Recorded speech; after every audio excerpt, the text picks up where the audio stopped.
Akala niyo ba hindi ko mararamdaman at malalaman? Ramdam na ramdam ko kanina na nakipagsanib yung kabayo na yun sa kaibigan mo. Kaya nga nagkaroon ng eclipse eh. Dahil ang hari ng mga tikbalang ay nakipagsanib sa isang tao na may katawang lupa. Eh ano naman? Hindi magtatapos ang eclipse na to at matatalo na rin kita. Kung nagmamadali ka sa kamatayan mo, pues pagbibigyan kita.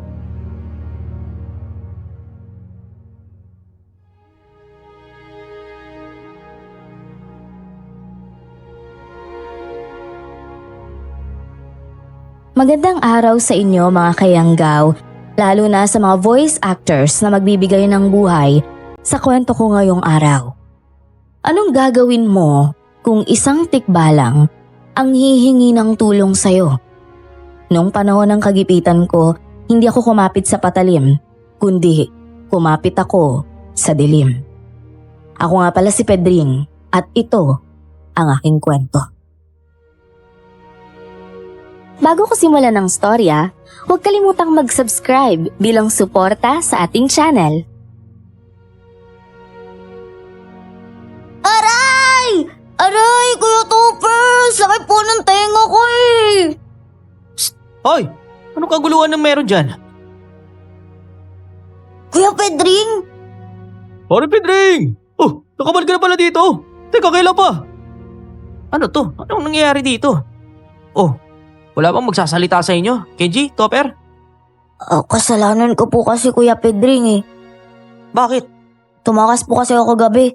Kaya piningot po ako ni Kuya Topper. Parang Topper naman. Huwag mo namang pingutin kagad yung bata sa tenga. Mas maigi, kausapin mo muna. Nakailang sabi na kasi ako sa batang yun eh. Magtigas talaga ng ulo. Para na nga akong sirang plaka, kakapaulit-ulit dyan sa bilin ko. Eh kahit na, huwag mong sasaktan ng bata. Ikaw naman oh. Kenji, makinig ka sa kuya mo. Di ko na po uulitin. Sus, ilang libong beses ko nung narinig yan sa'yo, Kenji. Mamayang gabi, tatakas ka na naman. Saan ka ba kasi pumupunta, Kenji? Bakit ka ba takas ng takas? Doon po. Saan dun? Doon yung tumatambay sa malaking puno sa may plaza. Kasama yung mga kaibigan niya. Ayaw na ayaw ko sumasama siya sa mga batang yun kasi nga nagyoyosi sila. Yossi? Teka, sabihin mo nga, Kenji. Huwag mo sabihin na naninigarilyo ka na, ha? Hindi ako nag-iyosi Kuya Pedring no. Yung mga kaibigan ko lang. Vex mo, hindi talaga ako nag-iyosi. Baka mamaya, kami lang ng Kuya Topper mo ang niloloko mo, ha? Pag hindi kami nakatingin, baka mamaya nagyoyosi ka na rin pala. Hindi po talaga. Cross my heart po talaga, hindi ako naggaganon. May pa cross my heart ka pa. Di ba't pinatawag ako ng teacher mo? Nung nakaraang buwan lang kasi nahuli kang nagyoyosi gamit yung papel. Paluin kita dyan eh. Huwag naman po. Ay nako, Kenji. Huwag na huwag ka maninigarilyo. Nakakasama sa kalusugan yun. Bakit po kayo Kuya Pedring? Nakikita ko kayo nagsisigarilyo at nagbebenta pa nga kayo eh. Ibang usapan na yun. Bakit po ako bawal? Pero kayo pwedeng manigarilyo. Kasi matatanda na kami. At gusto mo bang mag-ayos sa amin? Hindi po. Abay, yun naman pala eh. Kaya huwag na huwag ka maninigarilyo, ha? Nakakaintindihan ba tayo? Opo. Oh, maiba nga pala ako. Pedring, saan ka nga pala pupunta? Saka kailan ka nakabalik dito sa probinsya? Kagabi lang ako nakarating. Si Aling Marta. Nandiyan ba? Anong Aling Marta? Hindi pa ba nakita yung tarpaulin sa ibabaw ng bahay niya? Tumingin ka nga dun sa taas. In loving memory of Marta? Uy, teka. Seryoso ba to? Namatay na si Aling Marta? Nung nakarang linggo yung libing niya. Ano raw yung kinamatay? Ang sabi raw leukemia. Leukemia? Yun ang sabi nila. Akala ko ba healthy living yun? Teka, di ba vegan yun? Kahit nga kami dito, mga kapitbahay niya, hindi naniniwala na wala na si Aling Marta eh. May ipapatingin sana ako eh. Bakit? Napano ka? Ang bigat kasi ng pakiramdam ko eh. Magpapahilot sana ako kaso sumalangit na pala siya. Bakit? Ano bang nararamdaman mo sa katawan mo? Para bang hirap akong huminga? Naku, hindi si Aling Marta ang kailangan mo. Pumunta ka dun sa center. Yan, kakasigarilyo mo yan eh. Baka mamaya may TB ka na.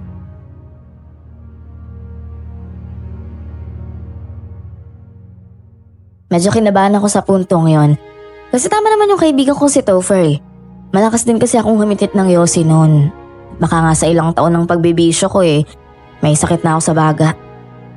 Kinabukasan, pinuntahan ko na agad yung malapit na center sa amin para magpa-check up. Hindi pa ako nalalapatan ng gamot, guminawa na yung pakiramdam ko dahil sa magandang babaeng nakatagpo ko na kahit sinigaw-sigawan niya kami ni Topher eh, ayos lang sa akin.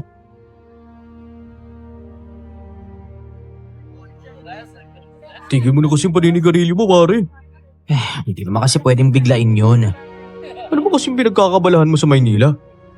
Wala naman masyado. Nagtitinda lang ako ng sigarilyo. Siguro mas lumala yung pagbibisyo mo ron, ano? Kasi doon sa Maynila, walang makakapagsabi sa'yo, walang makakasita eh. Sinusubukan ko naman tumigil kaso hinahanap-hanap talaga ng katawan ko. Kanya naman talaga ang bisyo. Pag nasimulan mo na, mahirap na tumigil kasi hinahanap na ng sistema mo. Teka, sana wala masyadong tao sa center. Asa ka pa. Pre, tingnan mo ho. Ang alin? Yung babae. Naglalakad dun sa unahan natin. Bakit? Alam mo ba yung pangalan niya? Hindi. Teka, ngayon ko lang nakita yung babae yan dito. Ang ganda niya pare. Ayan na naman tayo. Check up ang pupuntahan natin pare, paalala ko lang ha. Hindi ko naman nakakalimutan yun. Naku, bilisan na nga lang natin sa paglalakad. Yung wallet niya nahulog. Hoy, miss! Miss, yung wallet mo! Hindi niya tayo narinig ha. Miss, yung wallet mo! Pulutin mo na lang pare. Naku, ano ba naman yun kaganda-gandang babae, bingi naman. Miss, yung wallet mo!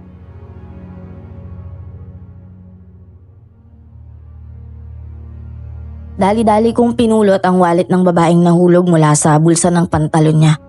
Nung iabot ko na sa kanya, bigla na lang to nagtaray. Napagkamalan pa ako nagnakaw ng wallet niya. Mabilis kaming nagpaliwanag ni Topher pero hindi siya naniwala. At agad itong padabog na naglakad palayo sa amin.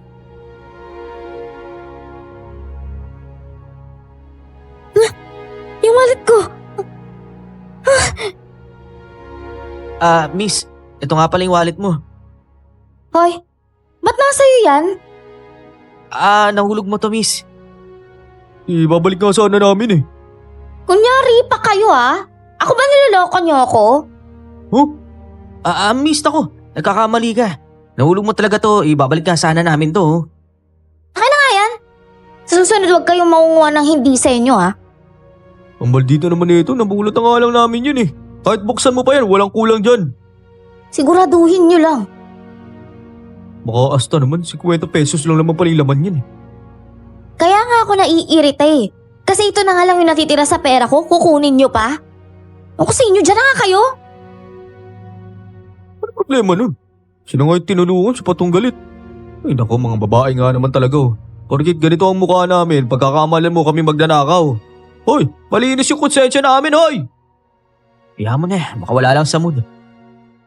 Anong kinaganda niya? Ganun din yung pangit ng ugali. Ay naku, halika na nga pare. Mukha kailangan ko na rin magpa-check up. Bakit naman? Magpapacheck up ako ng blood pressure ko. Buisit na yan, tumaas yung dugo ko dun sa maldita babaeng yun. Kalma ka lang pare. Teka, parang nadidilim yung paningin ko pare ah. Ano? Oo, parang nanidigib yung dibdib ko. Seryoso ka ba dyan pare? Oo, nahirapan ako. Nahirapan ako, Omega. Sabi ko sa'yo, hayaan mo na lang kasi. Teka. Umupo na muna tayo dito. May tubig ka ba dyan, pare? Meron ako dala dito. Ito. Aba, marami sana. Pare! Uy, Topper! Ay, Diyos ko, nawala na malay si Topper. Tulong! May nawala na balay dito. Tulungan niyo ako! Sadyang mapapa. Ay, buhay ka na lang talaga. Dahil imbis na ako yung magpatingin sa center dahil masama yung pakiramdam ko, ako pa ang nagbuhat kay Topper papunta sa malapit na ospital at na-confine pa ito doon. Hindi ko nga mawari sa mga oras na yun kung saan nanggagaling yung sakit sa dibdib ko. Sa sakit ko ba? O sa kaba sa pangamba na baka matuluyan tong si Topher. Kuya Pedring, Buti naman nandito ka na, Kenji. paano po si Kuya Topher? Tumaas daw yung presyon niya eh. Hala, magiging maayos lang po ba siya? Oo naman, malalampasan niya ng Kuya Topper mo, no? Ano po bang nangyari? Kala ko po ba mapapacheck up kayo sa center? Doon nga sana ang punta namin, kaso may nangyari habang nasa daan pa kami. Bakit ho? Napaway ho ba kayo? Konting sagutan lang. Masyado kasi siyang nagpa-apekto kaya ganun yung nangyari. Sana magising na siya. Magigising din yan. Sabi ng doktor, magiging maayos din ang kalagayan niya. Ano po yung nakakabit sa ilong niya? Oxygen daw yan para may suporta sa paghinga niya. Hindi ba dapat kayo yung may kabit na oxygen kasi sabi niyo nung nakaraan, nahihirapan kayong huminga? Nung nakaraang araw yun, mas kailangan na ng kuya mo ngayon eh. Pagaling ka kuya ha. Parang napupundi na yata tong ilaw ng kwarto na to ah. May sira po ba yung ilaw ng ospital, Kuya Pedring?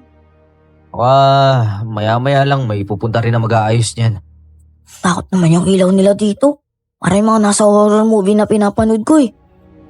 Sus, nagpapaniwala ka naman dun. Ano yung ingay na yun? Hindi ko rin alam kuya. Parang nagagaling dyan sa labas eh. Diyan sa may bintana. Nasaan ako? Kuya Topher! Parang Topper! Buti naman ayos ka lang. Anong nangyari? Bigla ka na lang kasing nawala ng malay nung inabot ko sa iyo yung bote ng tubig eh. Ganun ba? Kuya, huwag ka na kasi masyadong magpapadala sa damdamin mo. Sabi kasi ni Kuya Pedring may nakalitan ka daw sa daan eh. Kaya yan, tumaas yung blood pressure mo. Pasensya na kung pinag-alala ko kayo ha. Ayos lang pare.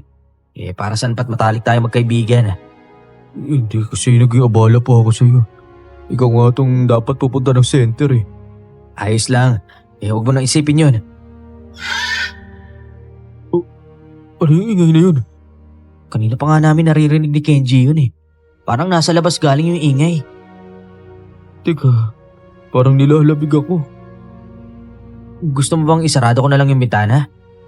Ayos lang sana kasi giniginaw talaga ako eh. Teka, anong oras na ba ngayon? Mag-aalas 10 na ng gabi. Ilang oras ba akong nakatulog? Mga 6 na oras yata. Ganun ba? Tsaka na lang muna. Sasara ko lang tong bintana.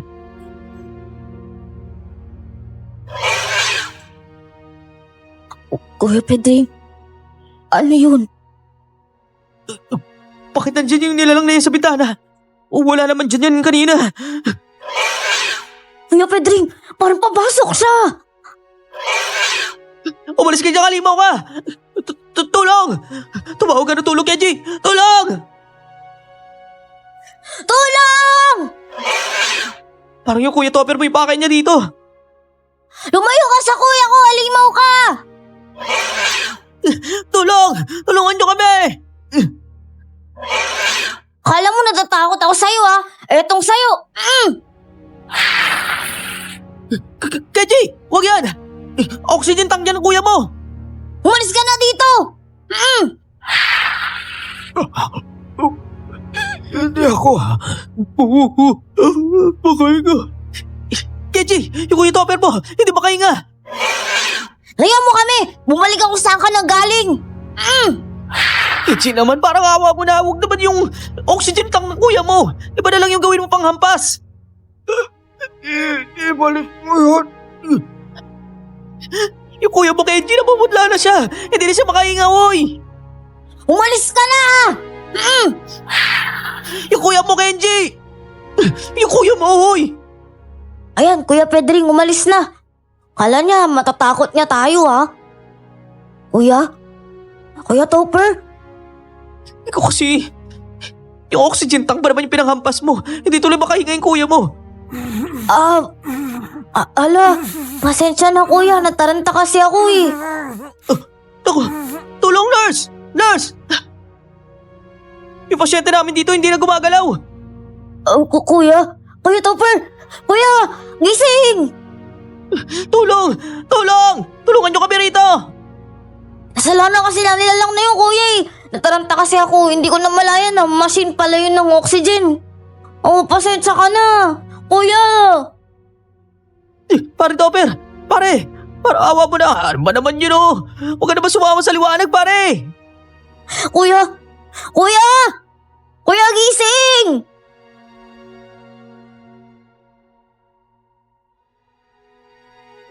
Dahil sa taranta namin sa biglang paglitaw ng isang mabalahibong nilalang na may pangil, dali-daling hinampas ito ni Kenji gamit yung machine ng oxygen na ikinabit kay paring Topher. Nagtagumpay nga si Kenji na mataboy ito palayo. Pero kapalit naman nun ang kamuntikan ng sumama yung kaibigan ko sa liwanag dahil nawalan pala siya ng suporta sa paghinga niya. Buti na lang at tagumpay siyang na-revive ng mga nurse ng sandaling yun. Yan. Yan ang kabuuang utang natin sa ospital. Salamat sa pagkampas ng machine ng oxygen ha. Nagkaroon pa tuloy tayo ng napakalaking utang. Patingin nga. Kita mo na. Ang laking halaga naman nito. Isa naman tayo makakapulot ng 34,000 sa ganitong panahon. Ano ba naman kasi nakain nyo at pinaghahampas nyo ng oxygen tank yung aswang na yun? Nakasira pa tuloy tayo ng gamit dun. Malamang sa malamang nataranta yung bata kaya dali-dali niyang inabot eh. Ano ba kasi nakita nyo sa bintana na yun nung gabing yun? Naku, kuya, kung alam mo lang, kahit tanungin niyo pa si Kuya Pedring, sobrang nakakatakot nung nakita namin, no? Oh, ano ba kasi yun, Pedring?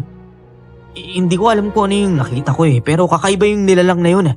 Sobrang tangkad niya, at saka mabalahibo, at may matatalas na kuko. Pati nga pangil niya ang taas eh. Niloloko nyo lang ata ako eh.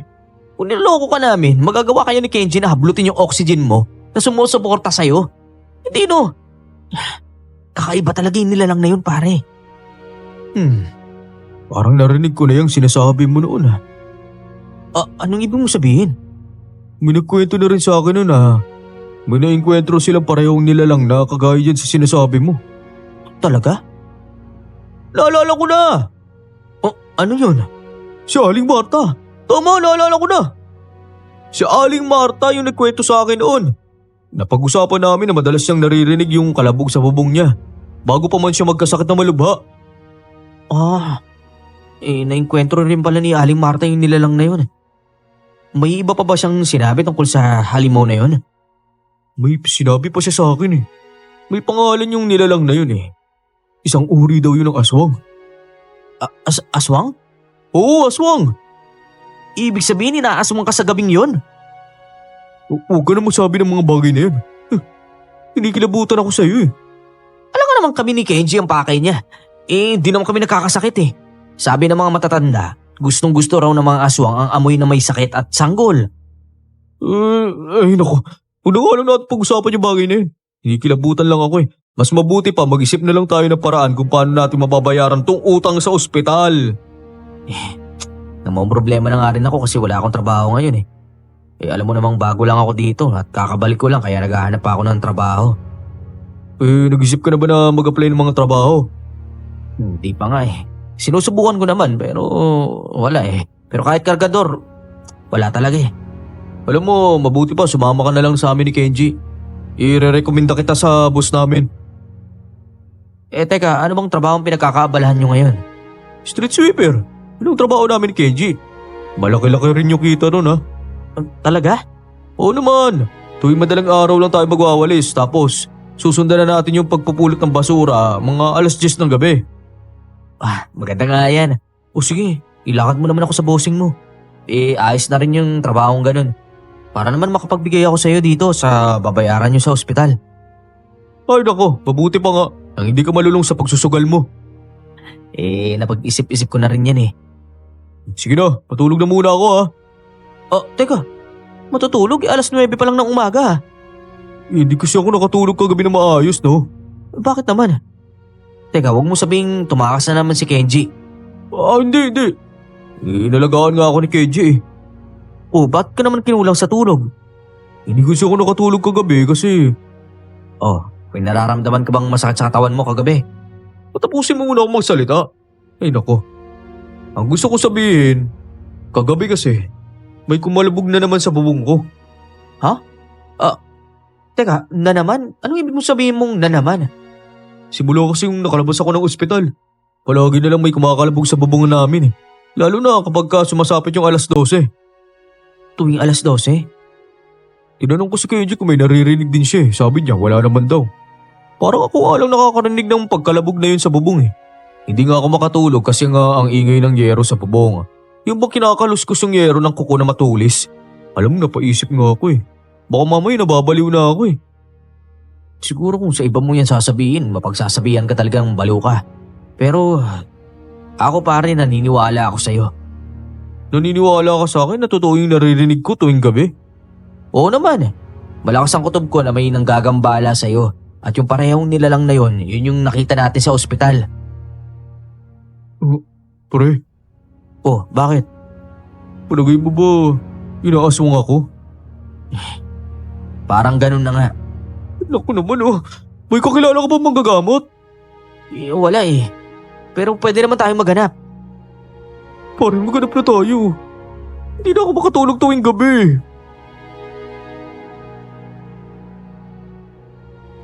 Alam ko yung sinasabi ni Topher sa akin.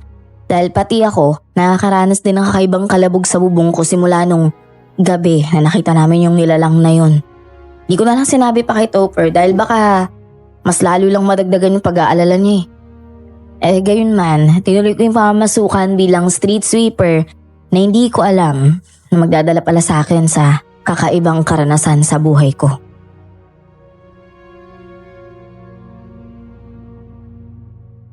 Uy, pare Topper, kanina pa kayo nandito? Pagwa ko pala. Anong nangyari sa'yo? Bakit puro bandage ka? Nasaan si Kenji? Nandun siya sa may unahan. Siya ba yun? Yung may hawak ng sako? Oo, siya yun. Teka, paano ka pare? Hindi epektibo. Hindi epektibo ang alin. Ibinigay na manggagamot sa atin. Nandito malab sa nilalang na yun yung pangsaboy na binigay sa amin. Ano? Huwag mong sabihin, yung nilalang na yun, yung may gawa niyan kaya puno ka ng bandage sa katawan mo. Pinasok kami kagabi. E di sana tumawag na lang kayo ng tulong sa mga kapitbahay ninyo. Paano hihingi ng tulong? Ayaw nga ako tulungan kasi nagsisinungaling lang daw ako at gumagawa ng kwento. Ano? Teka, bulag ba sila? Hindi pa nila nakikita? Wala tayong magagawa. Hindi nga ako makalabas ng bahay pagsapit ng alas 7 dahil gising na ang mga kapitbahay ko nun eh. Pinagtitinginan nila ako pagkatapos nun pinagtatawanan. Kainis naman yung mga kapitbahay nyo dyan. Ito pang mas malala. Naalala mo yung maldita babae na nakasagutan natin? Oo, bakit?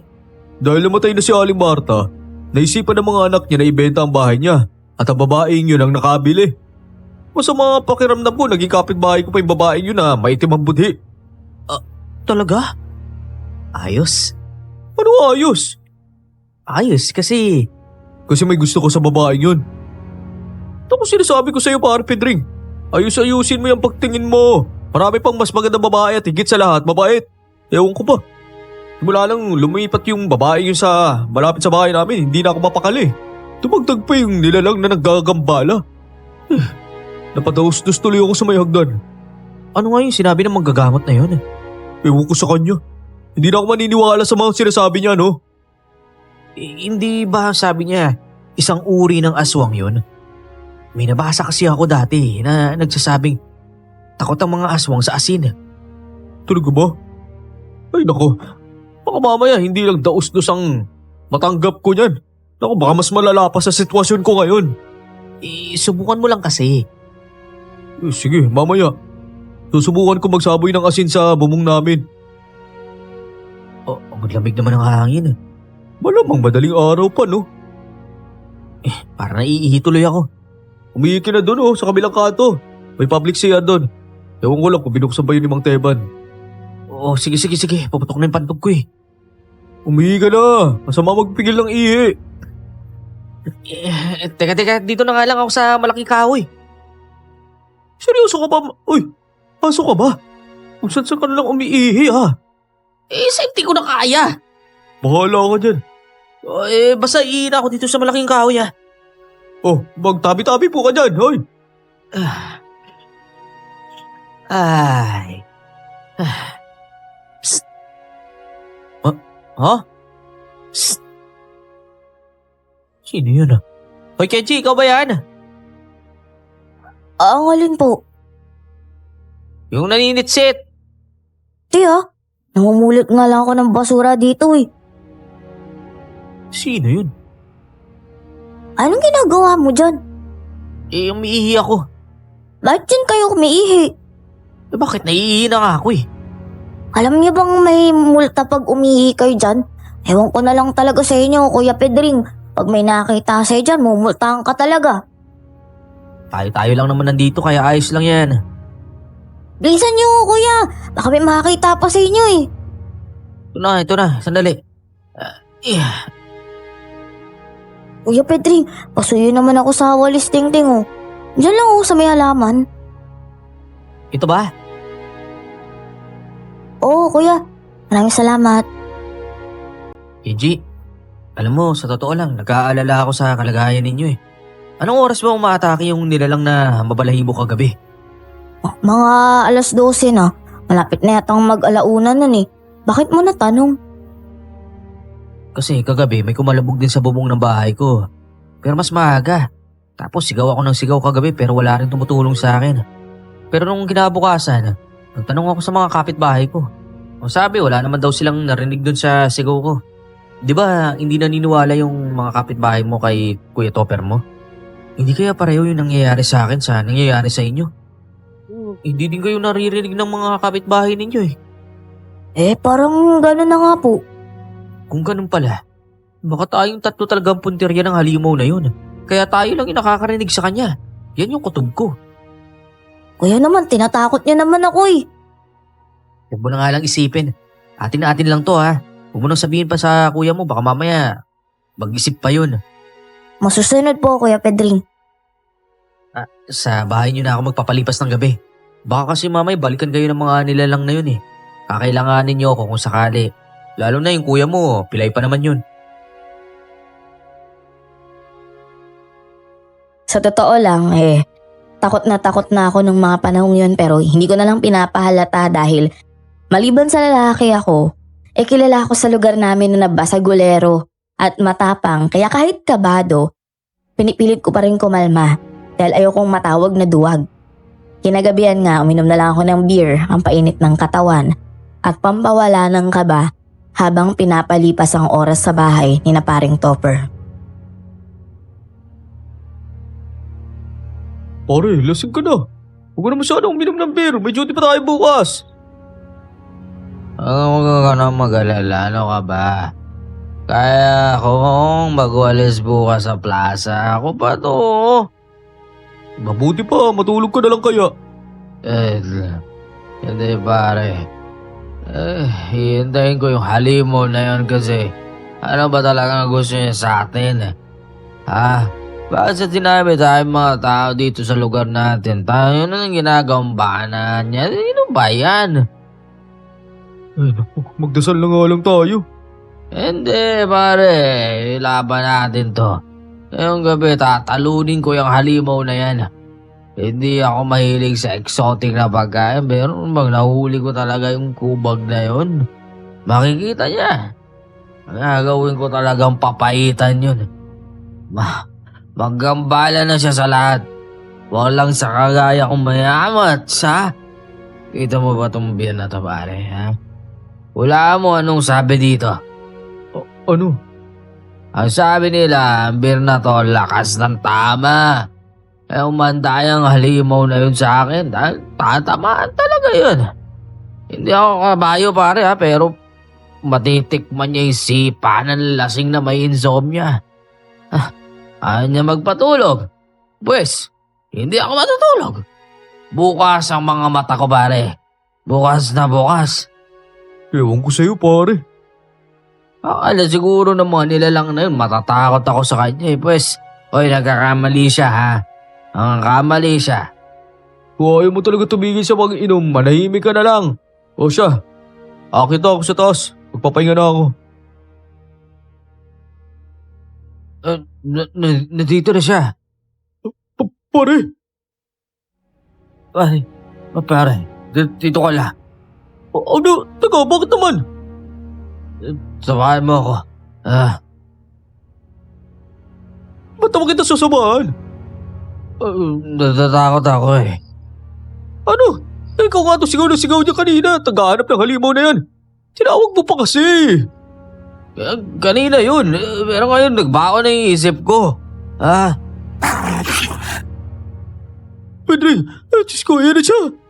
Tulungan mo ko eh. Pedring, harapin mo yan. Ikaw nang tawag kasi niyan eh. Kanina kung sinasabi mo, gagawin mo papapaitan yan. Hindi ko kaya. Nagbago na yung isip ko. Nawala yung abats ko eh. Masyadong malaki yung nilalang na yan. Ano gagawin natin? Itapoy natin. Paano nga?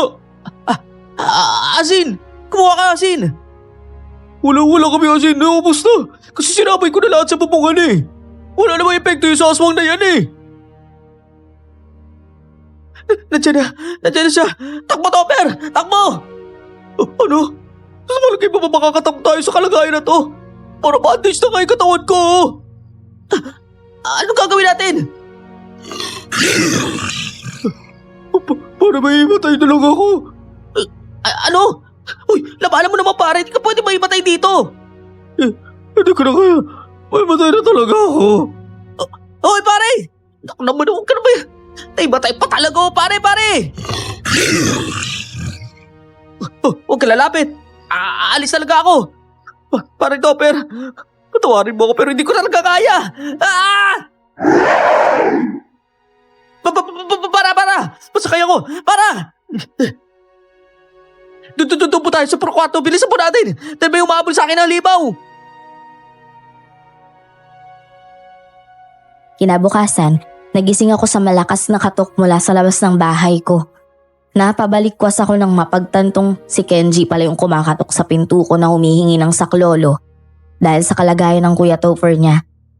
Nang sabihin nito, ang biglang pagpanaw ng kanyang kuya sa mismong umagang yun. Doon ko lang naalala lahat-lahat ng nangyari nung gabing lumipas. Kuya Pedring! Kuya Pedring! Kuya! Kuya, buksan niyo po yung pinto! Ano ba yan? Sino ba yung katok na yan? Kuya Pedring! Kuya, kailangan kita ngayon eh. Si Kuya Topher. Kenji, ikaw ba yan? Kuya, buksan niyo na yung pinto, ako to! Teka lang. Umaga na pala. Hindi na ako nakapagwalis na plaza. Kuya Pedring, si Kuya Topher ko eh. Si Topper? Teka, anong nangyari kay Topper? Umuwi ako kagabi, iniwan ko siya. Tapos sumakay ako ng isang kabayo na ewan eh. Hindi ko na naalala kung paano ako nakauwi. Basta naiwan ko na lang yung kuya mo eh. Hindi ko na maalala yung lahat. Nalasing kasi ako eh. Ano ba nangyari sa kanya? Wala na po siya, kuya. Ano? Kaya po pumunta dito kasi di ko alam kung anong gagawin eh.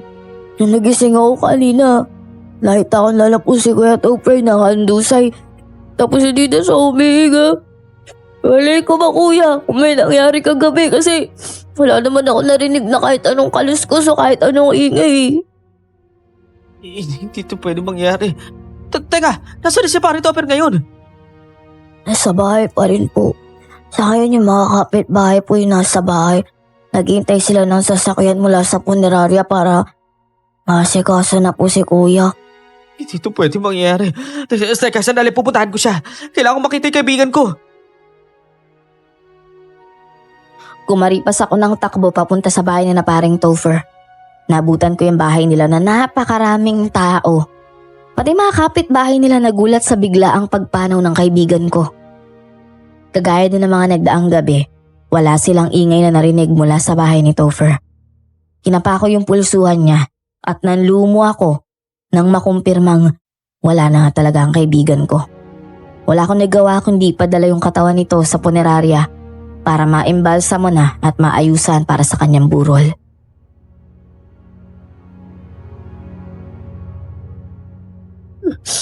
Patawarin mo ako, Kenji. Wala na talaga siya pulso. Wala na talaga yung Kuya Topper mo. Bakit ka naman humingi ng tawad, Kuya Pedring?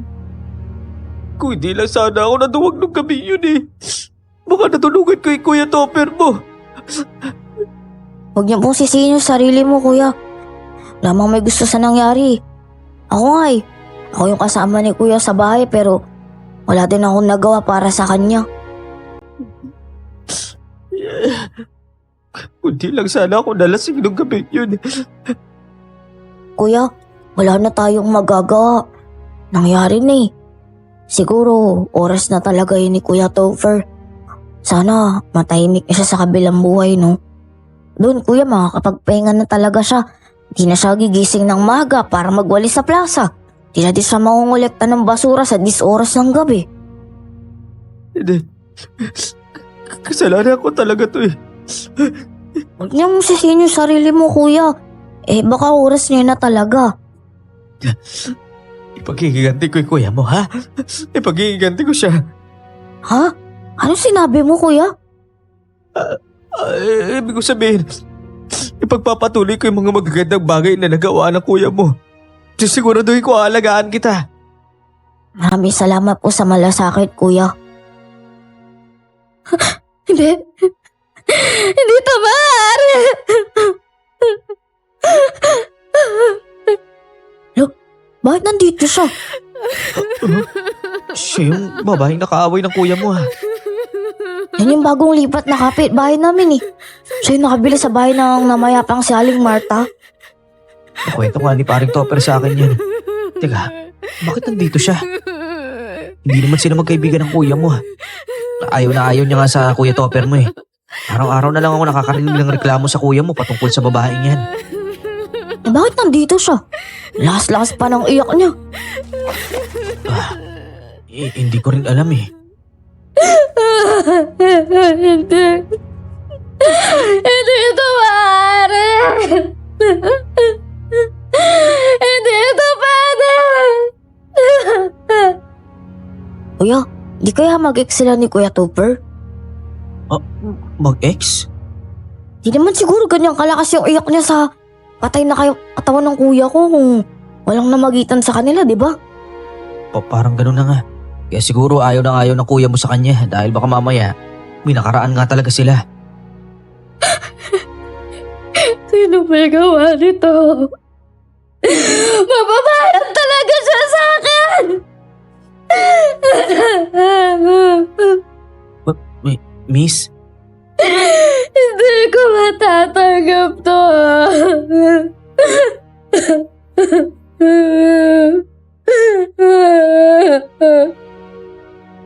Miss, nandito na yung mga taga-Breathless Funeral Service, eh. Hindi ako papayag na kukunin yung katawan na to. Ate, naiintindihan naman namin po yung pinagdadaanan niyo pero wala na si kuya eh. Kung ano man po yung namamagitan sa inyo ng kuya ko, sana pakawalan niyo na. Wala na po si Kuya Topper, ate. Hindi. Wag! Wag kayo lumapit! Wag! Masyado ka sigurong nasasaktan kasi hindi mo nasabi, Miss. Yung mga bagay na gusto mo sana sabihin kay Topper. Pero alam ko naiintindihan ni Topper yung nararamdaman mo. Maging kami habang buhay na mananatili sa puso namin si paring Topper. Hindi niyo ako naiintindihan! Mali ka, ate. Naiintindihan ka namin. Hindi lang ikaw yung nagmamahal kay Kuya Topper dito. Kaya Miss, pakiusap hayaan mo na muna yung mga taga-funeral service na asikasuhin yung katawan niya para maburol na siya ng maayos. Sige na, kunin niyo na yung katawan ni Kuya. Teka lang! Wag! Wag! Sige na mga pre, kunin nyo na yung katawan. Kami nang bahala sa babaeng to. Hindi ko alam kung anong mararamdaman ko sa mga oras na yon. Kung makukonsensya ba ako dahil sa pagsisinungaling ko kay Kenji na ako talaga ang punot dulo kung bakit wala na ang Kuya Topher niya dahil sa paghamon ko sa aswang nung gabing lasing na lasing ako. O kaya ay malilito ako sa biglaang pagbuhos ng hinagpis ng babaeng nakaalita namin noon. O di kaya maiinis ako dahil parang nananadya ang pangalan ng punerarya na Breathless Funeral Service. Akiramdam ko, Namatayan na nga ako ng kaibigan para pa akong tinatarantado ng kapalaran.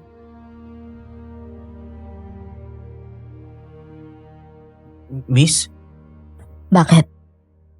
pwede bang malaman yung pangalan mo? Pangalan? Pangalan ko? Oo. Maureen. Maureen ka pala. Ito, kape.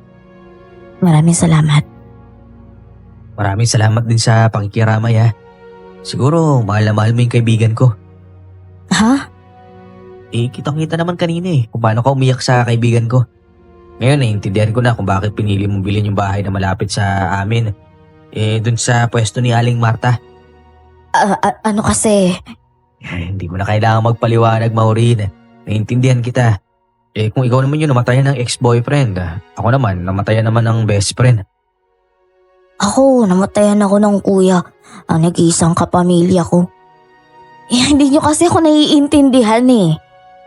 Huwag mo na sabihin yan, Maureen. Naiintindihan ka namin. Alam na alam namin ang nararamdaman mo. Hindi lang naman ikaw yung namatayan dito pati na rin kami. Makiramdam ka. Mali ang pagkakaintindi mo sa sitwasyon. Ano? Ha? May sinasabi ka ba, Kenji? Ako? Wala kuya, wala akong sinabi. May bumulong sa akin May nagsalita. Dinig na dinig ko. Talaga kuya Pedring? Wala naman kaming naririnig eh. Ikaw ba, Maureen? Wala. Baka guni-guni ko lang yun dahil sa puyat. Hindi mo ako guni-guni. Nasa isip mo ako. Ha? Kuya Pedring, ayos ka lang ba? May nagsasalita talaga. Kuya Pedring, wala namang nagsasalita sa amin dito ni ate mo rin eh. Ikaw lang yata yung nakakarinig niyan eh. Ako lang? Teka. May nagsasalita talaga Baka minumulto na ako. Minumulto na ako ng kuya mo, Kenji. Ha? Bakit ka naman niya mumultuin no? Malabong gambalahin ka ni Kuya Topper. Pare Topper, kung ikaw man yan, huwag mo naman ako takutin Hindi kita tinatakot. At hindi ako si Topper. Si Jefferson ito. May nagsasalita talaga. Layuan mo ako. Lumayo ka. Pare Topper, kung ikaw man yan, sige na, sorry na. Patawarin mo na ako kung iniwan kita ng gabing yon. Natakot lang talaga ako Akala ko kaya mo talunin yung nilalang na yun Lasing na lasing kasi ako Patawarin mo na ako, pare. Kuya Pedring, may alam ka ba sa tunay na rason ng pagkamatay ng kuya ko? Patawarin mo ako, Kenji. Anong ginawa mo? Anong ginawa mo sa kuya ko? Lasing na lasing ako noon. Dahil sa kalasingan ko, inawon ko yung babalahibong nilalang na yun kaya nagpakita siya. Pero tinakbuhan ko dahil sa takot. Iniwan ko mag-isa yung kuya mo dun sa alimaw na yun. Kuya Pedring, alam mo may karamdaman si Kuya Topper, di ba? Sorry na, Kenji. Hindi mo man lang tinulungan yung Kuya Topper ko. Napakamakasarili mo. Sama mo. Ang kapal naman ng mukha mo makiramay dito. Ikaw naman pala yung totoong rason kung bakit pumanaw yung kuya ko Hindi ka niya tunay na kaibigan. Patawarin mo na ako, Kenji. Naduwag talaga ako Pero maniwala ka man o sa hindi, pinagsisisihan ko talaga yung ginawa ko nung gabing yun. Huli na para magsisi, Kuya Pedring. Namatay na si Kuya Topper. Pwede ba umalis ka na dito? Hindi ka tunay na kaibigan ni Kuya. Kaya wala kang karapatang makiramay kung ikaw naman pala yung dahilan ng pagkamatay niya. Kenji, pakinggan mo muna siya. Di na ako kailangan. Kenji, patawad. Talagang walang sikreto ang hindi nabubunyag. Dahil sa revelasyon ko sa totoong pangyayari nung gabing nasa bahay nila Topher ako tumambay, hindi ako pinayagan ni Kenji na makiramay sa kuya niya. Naduwag man ay hindi dapat yun maging rason para iwan ko yung kaibigan kong mag-isa sa pakikipaglaban. Kung kaya, naintindihan ko yung naging reaksyon ni Kenji. Sa araw ng burol ni paring Topher, hinintay ko muna umuwi lahat ng dumalo bago ako pumunta sa sementeryo. Pero, laking gulat ko nang abutan ko si Morindo na hinuhukay ang bangkay ni Topher. Kahit anong mangyari, dadalawin pa rin kita, pare. Kahit na multuhin mo pa ako gabi-gabi. Si Maureen yan ah. Bakit niya hinuhukay yung buntot ni Parang Topper? Psst! Hi, Maureen! Ano ginagawa mo sa buntot ng kaibigan ko? Teka, aswang ka no? Ikaw siguro yung nanggagambala sa amin. Ipapaalam ko to sa taong bayan. Teka lang. Naku, hindi mo ko mapipigilan oh. Pare ko naman gawin yan. Ano pare? Alam mo, gulo-gulo na nga ako sa buhay ko eh. Tapos ngayon, makikipare ka pa sa akin. Pare, hindi ako nagbibiro. Hindi ko alam kung paano ko ipapaliwanag to sa'yo, pero pre ako to. Tama na nga to, biruan na to. Ipapaalam ko sa mga tao yung ginagawa mo dito. Pare ako to, si Topper. Ano? Anong ikaw si Topper? Ang bihira. Huwag ka nga nagbibiro ng ganyan. Alam mo, Maureen, pero usog lang sa kaibigan kong namayapa ha. Kahit pa maging babae yun, hindi yun magiging kasing ganda mo. Masyado kayo ata obsessed sa kaibigan ko kaya kung ano-ano na lang yung mga pinagsasasabi mo. Kaya pa nagkaroon ng malaking suso at magandang mukha yung kaibigan ko. Hindi nga magkaroon ng jowa yun kasi walang dating eh. Sahip mo naman malait sa akin. Pero ako nga talaga to, pre. Hindi ko alam kung anong nangyari pero nahimatay ako nung gabing yun tapos Tapos? ito. Ayun, kita mo, nagising na lang ako, may suso na ako na ganito. Pero maniwala ka, pre, ako talaga to. Hindi ako naniniwala. Kaya nga ako, iyak nung umaga ngayon eh.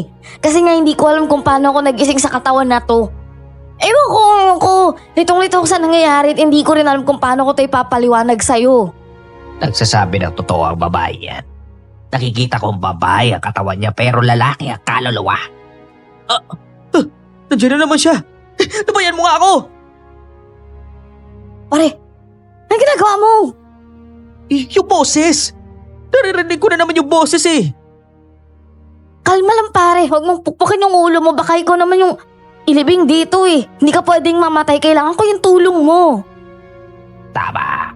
May tama ang kaibigan mo. Tumigil ka lang ah. Nakakarindi ka.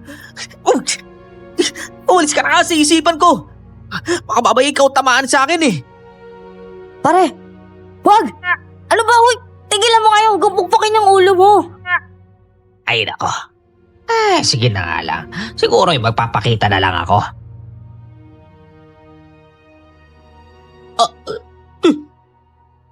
Sino ka? Oh, relax. Ako lang to. Si Jefferson. Teka, anong kailangan mo sa akin? Tingnan mo, paring Pedring, yung kalahating katawan niya kabayo. Tigmalang ka! Pasensya na kung i-eksena ako sa pagtatalo ninyo magkaibigan. Hindi kasi kayo magkaintindihan dalawa. Kaya kung hindi nyo mamasamain, ako na lang magpapaliwanag kasi nandun naman ako sa gabi yon. Ako ang saksi nyo. Nakita mo lahat ng pangyayari? Oo! At palagi din kita nakikita sa plaza nagwawalis. Maraming salamat pala sa paglilinis mo. Pwera na lang sa kaibigan mong si Pedring na iniyan ang puno ng pamamahay ko. Ikaw yung nagsasalita sa isip ko? Oo nga. Dahil nagkaroon tayo ng kasunduan. Hindi mo na siguro naalala dahil sa kalasingan mo. Pinasakay kita at inihatid sa bahay mo ng ligtas. Kapalit ng pagpayag mo na gamitin ko ang katawan mo para labanan ang gabunan na iyon. Teka, pumayag ako? Sa sobrang takot mo ng gabi yon, hindi mo na ako pinatapos magsalita at pumayag ka na ng dire-diretso. Nagawa ko yun? Oo naman. Ano? Sasabihin ko pa sa inyo ang nangyari ng gabi yon? Makikinig pa kayo.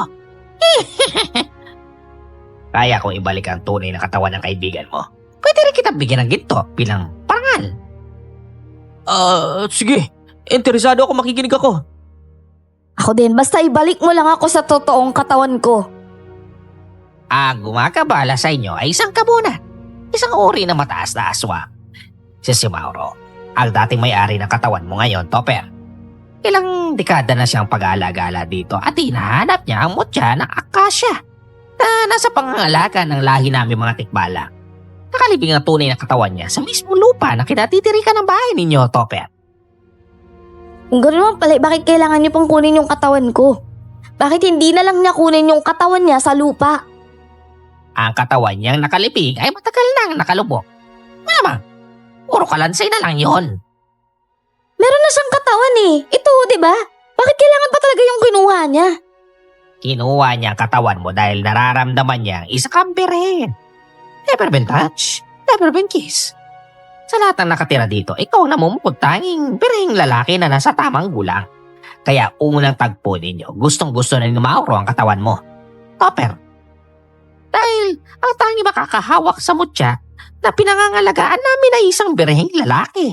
At ikaw yun. Si paring Topper naman palang sadya ng mga gabunan na yun eh. Eh bakit ako pati ako ginugulo nun? Bakit ikaw? Ginugulo mo ako, tikbalang ka. Dahil madali akong makapasok sa katawan mo. At madali lang tayong magsasanib puwersa dahil duwag ka. Mahina ang pananampalataya mo sa Diyos. Dahil sa kawalan ng pag-asa. Ano? Sa mundo ng dilim, ramdam namin kung gaano kalakas ang pananampalataya ng tao sa kanyang Diyos. Wala ka nun, Pedring. Kaya madali kitang gagamitin bilang panlaban sa taong anyo ni Mauro. Hindi ka nga siguro nagsisimba. Kailangan ko kumayod no. Kahit linggo. Ang tunay na katawan mo, Topper, ay buhay pa. Ang nasa loob ng kabaong na yan ay isang huwad. Peking katawan. Paano namin mababawi ang katawan ng kaibigan ko? Kung hahayaan mo kong gamitin ang katawan mo, sa ngayon, tangiisip mo lang ang kaya kong manipulahin. Kailangan mo lang ibigay sa akin ang buong pagkatao mo at kaluluwa. Pansamantala. At kung hindi ako pumayag? Makukuha ni Mauro ang mutya ng akasya mula sa pangangalaga namin at mamamatay ang buong lahi namin.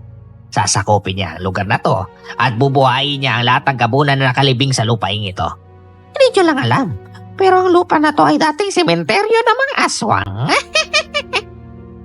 Teka, paano ko naman ibibigay yung kaluluwa ko sa'yo? Para matapos na yung kaguluhan na to. Isang oo lang ang kailangan ko. Kaya tatanungin kita, hayaan mo ba akong makapasok sa kaloob-looban ng katawan mo at magiging kaisa ko? Oh, sige, papayag ako.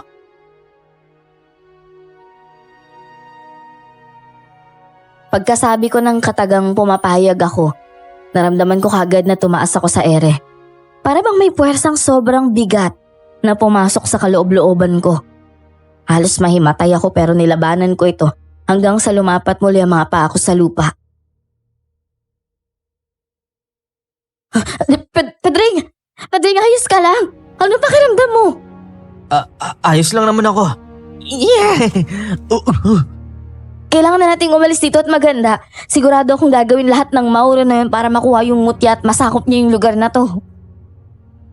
Tama ka, magmadali na tayo. Yeah! Bakit may bahing ng kabayo sa tuwing nagsasalita ka? Panira talaga tong tikbalang na to. Hindi niya sinabi na magkakaganito ako kapag pumayag akong makipagkaisa sa kanya.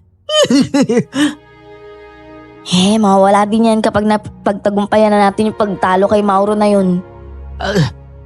Sige na, halika na. Teka pare, tumalikod ka nga. Bakit? Pre, di pwedeng maglakad ba yung ganyan? Pambihira naman pati ba naman butot ang kabayo, kailangan pa talaga tumubo sa likuran ko. Kasama pa talaga to sa kontrata, ha? Baka kailangan talaga yan para mas malakas ang talab ng sanib. Parang gusto ko na lang talagang magtago. Pagmumukha akong ewan nito eh. Jefferson naman, magsalita ka na. Parang wala akong naiirinig na boses ng tikbalang na yun ah. Ay naku, ewan. Tara, tayo na nga. Sa buti sigurong dito tayo dadaan. Walang pwedeng makakita sa'yo na nagkaganyan ka. Mabuti pa. Ihanda ko yung pang-alkontra sa gabunan na yun para naman kahit papano makatulong ako sa'yo. Teka, parang nag-iiba yung panahon ah. Parang magdidilim yung paligid eh. Nangali pa naman ngayon. Eclipse? Wala namang napabalita magkakaroon ng eclipse ngayon ah. Pedring, tinan mo. May paparating sa kinaroroonan natin. Si Topper. Teka, si Mauro yan. Sa katawan mo. Teka, Paano niyo nalaman na nandito tayo? Hindi ko alam. May dala siyang mga bitag. Si Kenji. Bihag na si Kenji. Napakawalang hiyaan niya talaga. Kapal naman talaga ng kupal na yun, oh. Akala niya talaga kinagwapo niya ang pagnakaw niya sa katawan ko. Oh, bakit? Isang banda ka namang gumwapo, Aber. Wow, magbabangayan pa talaga tayo dito. O ano na ang gagawin natin? Hayaan lang natin siya lumapit sa atin. Kayo pala! Ano? Ayos mang ginawa ko? Nagsaya ka ba ngayon sa bagong katawan mo, Topper? Hindi ka na nga pala si Topper ngayon kundi si Maureen. Bitiwan mo yung kapatid ko! Pag-aawin mo kung kaya mo. Akala mo ikaw lang ang may alas sa atin, ha? May laban din kami sa'yo, Mauro. Talaga? Asan yung tikbalang na yun, ha? Nasa harapan mo siya. Baka ba yung pinaglololoko mo? Bakit ba? Nagsanib puwersa kami. Kaya kung inaakala mo magiging madali ang lahat para sa'yo, nagkakamali ka. Kaya pala ganyan ang itsura mo. Anong pakiramdam na may buntot ngayon na kabayo? Ayos lang. Nakakatawa ka tignan. Mas nakakatawa ka. Sa lahat ng pwedeng nakawi na katawan, yan pa talagang sa damulag yun na pagtripan mo. Akala mo kinagwapo mo yung katawan niya, Mauro? Pasensya na pero usapang lalaki lang ha. Ang pangit ng itsura mo. Pare, parang di naman si Mauro yung tinamaan sa sinabi mo, kundi ako eh. Isip ka naman ng pangmalakasang banat laban sa aswang na yan. Hindi naman ako nasasagasaan. Busit na ka konti, Brad. Pasensya ka na pare. Pati ako nalilito ako eh. Kasalanan mo naman talaga lahat ng to, Pedre. Sino ba namang nang iwan ng kaibigan matapos akong hamunin? Hindi ba't ikaw? Ikaw ang may dahilan kung bakit nasa ganitong sitwasyon kayo ngayon. Huwag ka masyado pakampante. Dahil mababawi din namin yung katawan niyan eh. Oy, mo siya nakakasya, akin na. At baka mamaya magbago pa yung isip ko at ibalik ko ang katawan na to sa kaibigan mo. Ganun ha? Hindi! Hindi ko ibibigay ang mutya. Ganun pala ha?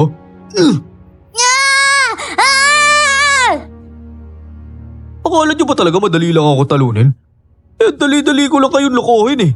Di niyo man lang naramdaman na kasabwat ko ang mga taga Breathless Funeral Service. Walang giya ka talaga? Di niyo rin naman ibibigay sa akin yung mutya ng akasya. Di pues, durugin ko na lang yung buto ng batang to. Wag! Hindi kami makapag-atake ng buong puwersa kay Mauro na ngayon ay nasa katawan ng kaibigan kong si Topher. Dahil ginawa nitong hostage si Kenji. Sa tuwing atake kami, ginagamit nitong pansalag ang katawan ng bata. Kung kaya't puno ng pag-aalangan ng bawat kilos namin na labanan siya.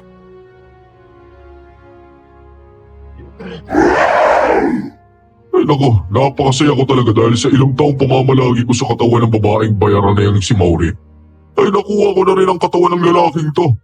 Hindi kagwapuan pero pwede na rin, ayos na rin. Hoy! Pwede ba? Nang nakaw ka na nga lang ng katawan ng iba, nilalait mo pa? Balik mo na nga yung katawan ko. Kahit ganyan ang katawan ko, mabait naman ako sa panloob na katauhan, no? Kaya pwede ba ibalik mo na yan? Mas lalo lang pumapangit yun ng katawan ko dahil sa'yo eh. Tanggap ko nang hindi kagwapuan yung mukha ko eh. Pero hindi ko tanggap na pati yung kaluluwang nagmamay-ari niyan, pangit ang ugali. Ibigay niyo na muna ang mutya ng akasya. Akala niyo ba hindi ko mararamdaman at malalaman? Ramdam na ramdam ko kanina na nakipagsanib yung kabayo na yun sa kaibigan mo. Kaya nga nagkaroon ng eclipse eh. Dahil ang hari ng mga tikbalang ay nakipagsanib sa isang tao na may katawang lupa. Ano naman? Hindi magtatapos ang eclipse na to at matatalo na rin kita. Oo nga. Kuya! Kuya, tulungan niyo ako! Huwag ka mag-alala, Kenji! Mababawi ka rin namin sa lalaking yan! Letnik mo!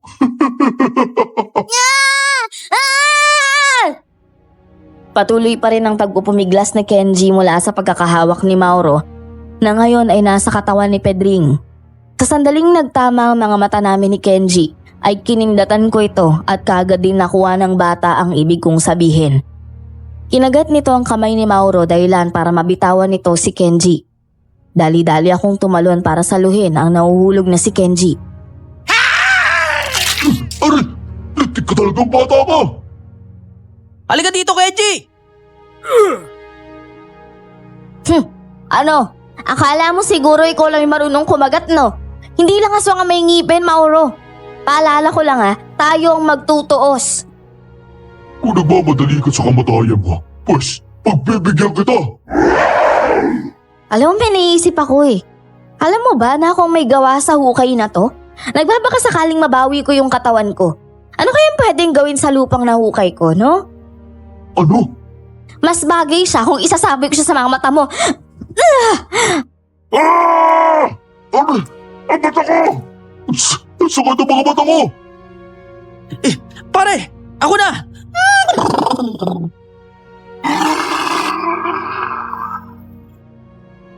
Tingnan mo, may kung anong humiwalay sa katawan ko.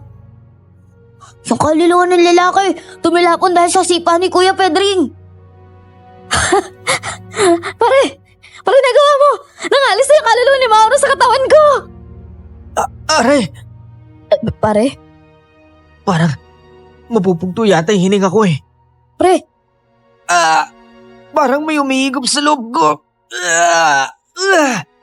pre! Parang may lumalabas sa katawan ni Kuya Pedring. Ano yan? Tao na may mukha ng kabayo. Tikbalang! Oh, kalma! Ako lang to, si Jefferson. Jefferson? Ikaw yung sumanib sa akin? Oo, Akala ko ba nasa isip lang kita? ito ang tunay na anyo ko, Pedri. Ako ang tikbalang na kumakausap sa'yo. Pinilit kong humiwalay sa'yo para lumiwanag na ang araw at tuluyan ang maputol ang eclipse. Oras na masinaga ng kaluluwa ni Mauro ng araw ay masusunog ito. At yan na rin ang katapusan ng kasamaan niya. Parang may sinasabi yung kaluluwa niya pero wala tayong naririnig eh. Ganyan talaga ang kaluluwa. Hindi mo sila maririnig kung wala silang katawang tao. Lumiliwanag niya yung buong paligid.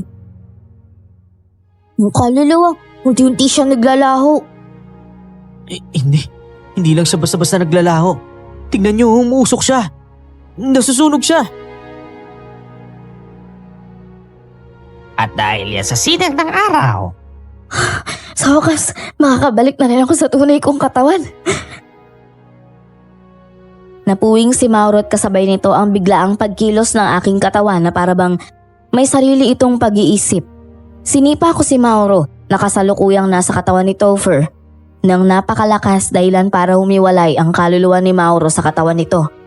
At kasunod nun ay nakaramdam ako ng puwersa na lumabas sa katawan ko at nakita ko ang tunay na wangis ni Jefferson.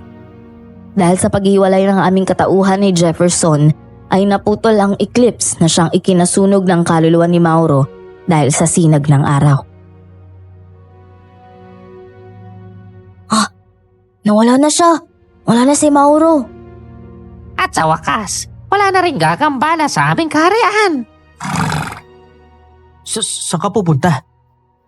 Uuwi na ako sa aming kaharian. Pero teka, paano si Topper, yung kaibigan ko? Nga pala, ibabalik ko pa pala siya sa totoo niyang katawan. Pasensya na. Masyadong nadala ako ng buso ng damdamin. Na-excite lang ako sa magandang balita. Ibabalita ako sa aming mga kalahi. Ayos ah. Kuwang-kuha mo yung pananalita naming mga tao. Tatagal ko ba naman sa puno ng akasya sa plaza? Malamang sa malamang narinig ko kung paano kayo magsalita. Kaya nga binibigyan ko na lang din ang pangalan ng sarili ko para kasi ninyo. Jefferson pa talaga napili mong pangalan. Ganda naman ang pangalan. Mukha namang kabayo. Aba teka, may sinasabi ka ba bata? Wala ho. Maraming salamat sa pagtulong mo sa akin, Pedring. Kay Topper sana ako hihingi ng tulong kaso no choice na ako. Naunahan ako ni Mauro. Kaya ikaw na lang ang sinaniban ko. Maraming salamat din sa tulong mo. Akala ko mawawala na ako ng kaibigan eh. Ikaw naman kasi, lakas ng trip mo. Naghahamon ka ng laban na wala ka namang kalaban-laban. Ang dali-dali lang sana talunin na Mauro na yon kung hindi mo lang sana hinabol. Parira ka ng plano eh. Anong ibig mo sabihin? Simula nang nakaalita niya yung babaeng si Maureen, nakawak naman talaga ni Mauro. Nakabantay na ako kay Topper. Hindi sa'yo. Masyado kasing lasinggero ka eh. Ang itim ng buti mo. Nagpapaliwanag ka na nga lang. Pinamumukha mo pa sa akin na makasalanan ako. Hindi naman sa ganon. Pero ito, totoo na to. Nung gabing hinamon mo si Mauro, dapat pagpapakita ko sa kanya kasi kabilo ka ng buwan yun. Eh paano nagwala ka? Nahimatay si Topper. Kaya minabuti ko na lang na ikaw na lang ang saniban ko para kahit papano ay may katawang lupa akong panlaban kay Mauro. Ganun pala yun. O naman! Teka lang mga pre ba? Mga napapasarap na yung kwento nyo. Pwede ba ako muna? Balikin naman muna ako sa katawan ko. Sa mga to. Darating tayo dyan. Sa ngayon, kailangan ko munang bumalik sa karyan namin para kunin muna ang mutya ng akasya. Kailangan tanging susi para maputol ang sumpa na nilagay ni Mauro sa katawan mo para makabalik ka na. Ano mangyayari? Eh, kailangan lang natin pagtabihin ang kanilang katawan. Si Maureen at si Topper. Hihiling tayo sa mutya at pagliwanag doon, magiging maayos na ang lahat. Teka, babalik ka naman, di ba? Oo naman. Babalik ako dahil pangako yun. Sumpa man, kahit sunugin niyo pa ang puno ng akasya sa plaza. Sige, hihintayin ka namin dun sa bahay ko. Doon kami dadaan sa masikip na eskinita. Baka kasi may makakita sa amin dun eh. Mahirap nang ipaliwanag ang sitwasyon natin ngayon. Sige, kita na lang tayo doon. Nawala na siya. Bumalik na tayo sa bahay natin. Pwede mo ba akong sampalin, Kuya Pedring? Ha? Bakit naman? Para kasing nananaginip ako eh. Ako nga, akala ko riot lang ang pinaka nakakakilabot na mararanasan ko sa buong buhay ko. Meron pa palang mas malala. Kung sa Maynila, kapit patalim ako doon. Dito naman sa probinsya, kapit dilim yung ginawa ko. Anong ginagawa mo? Malamang binabalik ko sa dati yung lupang inukay ko. Tulungan na nga kita dyan. Baka mamaya mahuli pa tayo ng dating doon sa bahay. Doon pa naman didiretso yung tikbalang na yun. Kung hindi natin siya naabutan doon, habang buhay ka na lang talagang magiging si Maureen. Anira kasi ang Mauro na yun eh. Paano mo naman pala nalaman na Maureen ang pangalan ng babaeng yan? Dahil sa kwintas na to, at saka may nakita din ako sa kwarto nito eh. Panyo na may nakaburdang pangalan, Maureen. Kaya pinagpalagay ko na lang na Maureen yung pangalan ng babaeng to. Pag nakabalik ako sa katawan mo, alam mo, magtatapat ako sa kanya. So babaeng to? Oo, sasabihin ko na love at first sight ako sa kanya. Ako sa'yo. Tutulong na lang din ako sa pagbabalik niyo ng lupa sa hukay. Ay, mabuti pa para mas mapadali tayo dito. Pero kuya, may tanong ako. Ano yun? Kung si Mauri may hawak sa katawan na yan, bago pa niya nakuha yung katawang lupa mo, nasa yung kaliwa ng katawang yan. Yung totoong mo rin. O nga no, ngayon ko na naisip yun. Magmadali na tayo. Tsak naman ako magagawa ni Jefferson ang paraan ng lahat eh.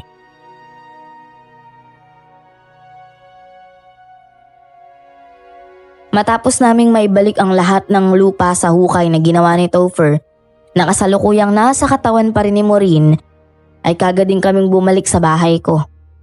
Doon inadat na namin si Jefferson na naghihintay. Daladala ang isang munting batong kumikinang. Pinagtabi namin ang katawan ni Maureen at Topher at humiling sa munting bato.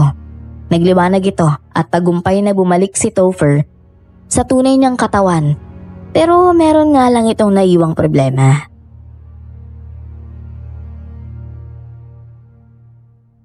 Dito ka, Topper. Tumapit ka sa tunay mo katawan para magawan ko na ng kahiligan. Sige na pare. Oo, ito na. Pikit mo ang iyong mga mata. Napikit na.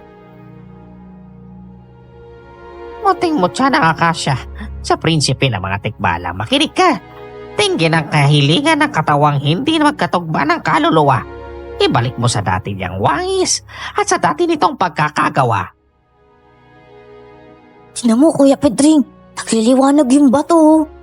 Maganda sinyalis to. Kabalik na si Kuya Topher sa tunay niyang katawan.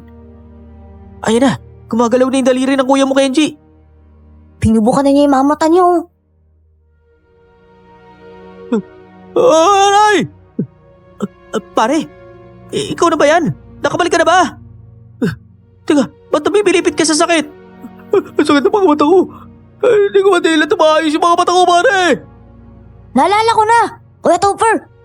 Di ba sinabuhay mo si Mauro ng lupa sa mata? Kaya nga nasipa siya ni Kuya Pedring eh. Eh nasa katawan mo yung kaluluwa niya nun. Kaya malamang Kuya Topher napuwing ka. Pambihira naman oh. Kagagawan pala natin yan kaya sumasakit yung mata mo. Ikaw naman pala yung nagsaboy ng lupa sa sarili mong katawang lupa eh. Aba malamang. Hindi ko maisip na katawang lupa ko to sa mga oras na yun oh. Ang tanging naisip ko lang ay matalo si Mauro. Ang sakit ng mga mata ko. Ikaw mo nang gumalaw, Kuya. Kinaipan ko yung mata mo. Sakit talaga ng mata ko. Oh, nawala na ba yung puwing, Kuya? Parang nawala na. Pero may sakit pa rin pero konti na lang. Buti naman. Oh, teka, bakit parang ikaw lang yata yung naggising paring Topper? Parang lantang gulay si Maureen oh. Jefferson, may mali ba sa ritual na ginawa mo? Hindi. Flawless ang performance ko. Lang yata ako nagkaroon ng palpak na ritual ah. Pero bakit si Maureen hindi siya gumagalaw? Ulitin na lang natin ang paghiling sa mutya. Umiga ka muna ulit dito, Topper. Katabi na katawan ni Maureen. Ito na. Nakahiga na. Munting mutya ng akasya. Sa prinsipe ng mga tikpala, makinig ka. Dinggin ang kahilingan ng katawang hindi magkatugma ang kaluluwa. Ibalik mo sa dati diyang wangis at sa dati nitong pagkakagawa. Nagliliwanag na naman ulit yung bato. Baka sa pagkakataon to, hindi na palyado. Sana nga. Pre, Teka, bakit bumalik sa katawan ni Maureen yung kaluluwa ni Topper? yung boses ko. Bumalik ulit ako sa katawan na to. Isa pa ulitin mo, Jefferson, yung ritual. Doon mo ko ibalik sa totoong katawan ko. Imposible to. Minsan, sa tanang buhay ko hindi ako nagkamali ng ritual. Hindi kaya may mga mali sa mga sinasabi mo? Pedring, matagal ko na ginagawa ito. Wala mong magkamali ako. Ulitin na lang natin ulit. Baka sa pagkakataon to gumana na ng maayos. Isa pa ulit, Jefferson. May mali talaga dito eh. Sige, uulitin ko ang ritual. Munting mutya ng akasya. Sa prinsipe ng mga tikbalang makinig ka. Tingin ang kahilingan ng katawan ay hindi magkatugma ang kaluluwa. Ibalik mo din sa dati niyang wangis at sa dati nitong pagkagawa. Nakabalik na ako. Sa wakas. Bakit ganito? Hindi pa rin siya nakakabalik. Ulitin natin. Topper, huwag ka munang bumangon dyan. Ulitin natin hanggang sa magising ulit si Maureen. Makailang beses na naming inulit ang paghiling sa mutya ng akasya. Pero hindi magising-gising si Maureen. Nagpapalit-palit lang ang kaluluwa ni Topher sa katawan niya at kay Maureen. Walang nagawa si Jefferson kundi ang bumalik sa kaharian nila para malaman kung bakit hindi magising si Maureen at sa kanyang pagbalik ay dala nito ang balitang ikawawasak ng puso ko. Kuya Topher! Kuya Pedring! Gising! Nagbalik na si Jefferson! Jefferson, ano na balita? Tatanong ko na sa pinakamatandang tikbalang doon sa kaharian namin. At ang sabi niya, hindi natin mabubuhay muli ang babaeng si Maureen. Hindi? Bakit? Aswang di ba siya? Ang babaeng ito, si Maureen, ay matagal nang patay. Ano? Ilang taon nang lumipas simula nang naging tahanan ito ng kaluluwa ni Mauro. Ginawa namin ang lahat pero hindi namin maibabalik ang kaluluwa niya sa katawan niya dahil ang kaluluwa niya ay nakatawid na sa kabilang buhay. Hindi ba pwede tawagin ulit pabalik? Hindi. Ilang dekada na simula na mahiwalay ang kaluluwa niya sa kanyang katawan. Ano nang gagawin natin ngayon? Ang tanging magagawa natin ay ipahinga ang katawan ni Maureen dahil yun ang nararapat. ilibing niyo siya. Pare, hindi mo na may pagtatapat sa babaeng ito yung pagmamahal mo. Wala na sa mundong ito yung kaluluwa niya eh. Wala na bang ibang paraan, Jefferson? Wala na. Pasensya na, Petri. Gusto kitang tulungan pero walang sino man ang dapat sumuway sa batas ng kamatayan. Naiintindihan ko, Jefferson. Maraming salamat sa'yo. Tanggapin mo ito. Ano to? Hiblayan ang gintong buhok ko. Maaari mo akong tawagin ko. Kailangan mo ng tulong. Babalik ka na ba sa kaharian mo? Oo, bata. Pero bago ako bumalik, binigyan ko kayo ng karapatang humiling sa mutya ng isang hiling.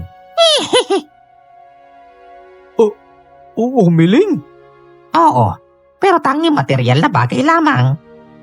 Isang hiling lang? Di po ba pwede kahit 3 hiling para tigisa kami? Hindi, isang hiling lang. Wala akong maisip eh. Ikaw, Kuya Topher.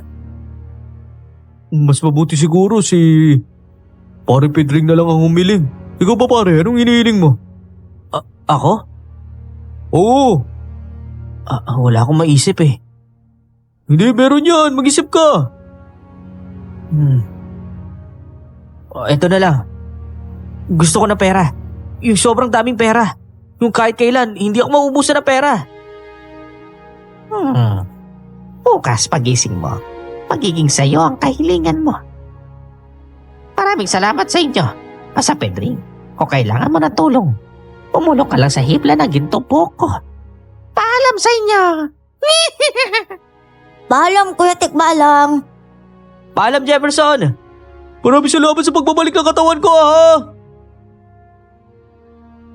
Kagad kong dinala sa may punerarya ang katawan ni Maureen para maasikaso ko ito.